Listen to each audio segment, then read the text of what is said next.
Alamin wassalatu wassalamu ala sayyidil mursalin wa ala alihi wa sahbihi ajma'in.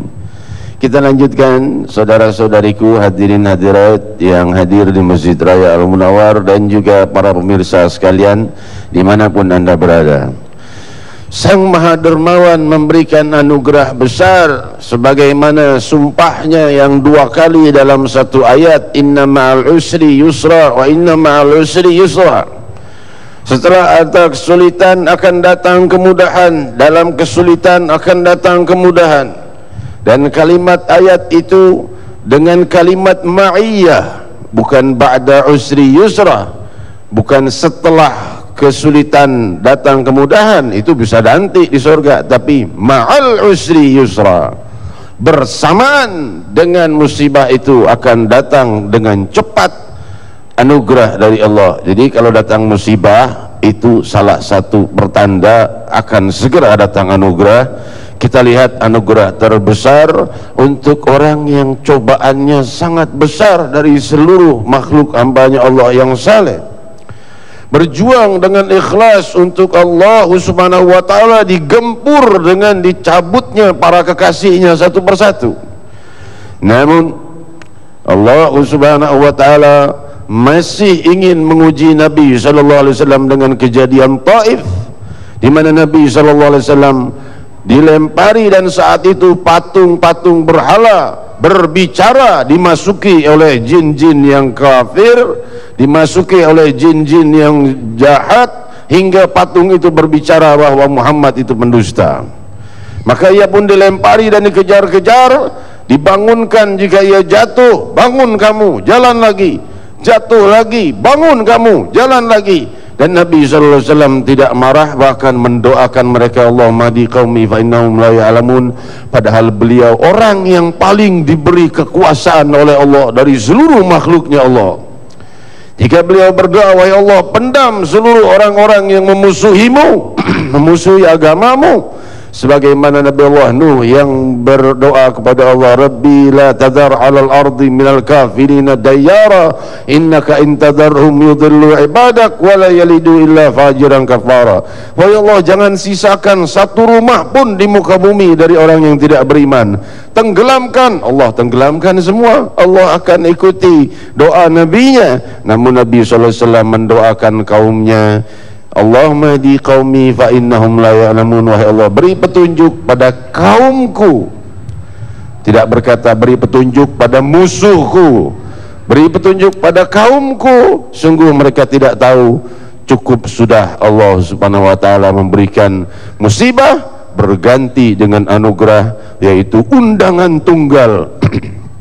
Tidak pernah terjadi kepada satu makhluk pun di muka bumi, di langit dan di bumi dan di seluruh luas angkasa raya, belum pernah terjadi kecuali untuk Muhammad Rasulullah sallallahu alaihi wasallam, yaitu di Isra Mi'rajkan menuju kehadirat Allah subhanahu wa ta'ala.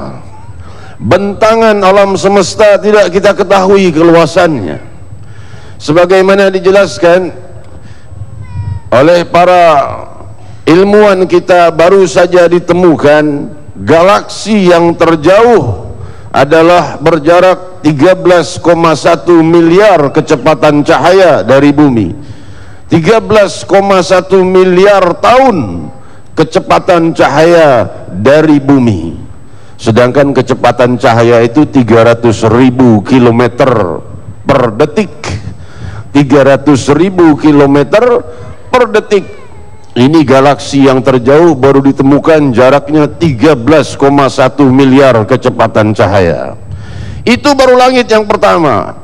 Kita kan mengenal galaksi itu banyak. Galaksi itu miliaran. Satu galaksi adalah gugusan bintang, berkumpulnya miliaran bintang. Galaksi kita ini galaksi Bima Sakti, tempat bumi, matahari, bulan, Saturnus dan lainnya, itu mengandung hampir 200 miliar planet. Satu galaksi Bima Sakti. Galaksi gugusan bintang yang terdekat dengan bumi adalah Andromeda. Jaraknya 2 juta tahun kecepatan cahaya dari bumi. Bayangkan betapa jauhnya Andromeda, dan sekarang ditemukan galaksi yang jauhnya 13,1 miliar tahun kecepatan cahaya. Saudara-saudariku yang kemuliakan, itu baru langit yang pertama. Karena Allah Subhanahu wa taala berfirman, "Minasyaitonir rajim, wa laqad zayyana as-samaa'a ad-dunya bimasabih wa ja'alnaha rujuman lisyayatin." Kami jadikan langit bumi itu penuh dengan bintang-bintang yang bercahaya. Maka kita fahami dari ayat ini, langit kedua tidak ada lagi bintang. Seluruh planet itu baru langit yang pertama. 13,1 miliar kecepatan cahaya, 13,1 miliar tahun kecepatan cahaya, masih belum mencapai ujungnya langit yang pertama. Sebagaimana riwayat sahih Bukhari, ketika Rasulullah SAW Isra Mi'raj itu, beliau menembus batas langit yang pertama, dijaga oleh malaikat. Nggak bisa sembarangan meteor nembus ke langit yang pertama, ada penjaganya di situ ya. Rumah kita aja ada satpamnya, langit juga ada satpamnya. Ditanya, siapa yang datang? Jibril. Bersama siapa? Muhammad. Awaqad ursil ilaih, sudah diutus Muhammad SAW? Sudah.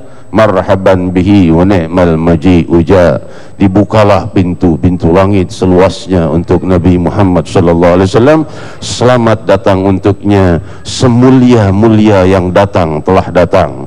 Maksudnya tidak ada satu makhluk pun yang masuk ke langit pertama lebih mulia dari Nabi Muhammad SAW. Di langit yang pertama, Nabi berjumpa dengan Nabi Allah Adam, sebagaimana riwayat sahih Bukhari. Seorang lelaki yang ketika melihat ke kanannya kelompok manusia, beliau tertawa, melihat ke kirinya beliau menangis, kelompok manusia. Dikatakan oleh Jibril, ini adalah ayahmu, yaitu Nabi Adam, maksudnya ayah seluruh manusia, Abul Bashar. Dia melihat ke kanan, diperlihatkan keturunannya yang akan masuk surga, dan jika ia melihat ke kiri, ia melihat keturunannya yang akan masuk neraka. Maka jika ia melihat ke kanan, ia tertawa, melihat ke kiri, ia menangis. Lalu beliau berjumpa dengan para nabi-nabi sebelum para nabi, hingga langit ketujuh berjumpa dengan Nabi Allah Ibrahim alaihissalatu wassalam. Kita akan lanjut sebentar lagi setelah break yang satu ini. Silahkan. Baik, subhanallah Habib. Ada satu istilah yang menarik ya, undangan tunggal. Jadi yang diundang ya cuma sendiri, Rasulullah Shallallahu Alaihi Wasallam, yang lain dilarang masuk. Jadi inilah satu hadiah terindah yang diberikan oleh Allah kepada kekasihnya Rasulullah dari sekian banyak peristiwa-peristiwa sedih yang dialami oleh Rasul kita Rasulullah Shallallahu Alaihi Wasallam. Jangan Anda kemana-mana, tetap di Tablik Akbar Isra Mi'raj TV One. Allahu Allah, Allahu Allah, Allahu Allah, Allahu Allah, Allahu Allah, Allahu Rabbi auni wa hasbi mali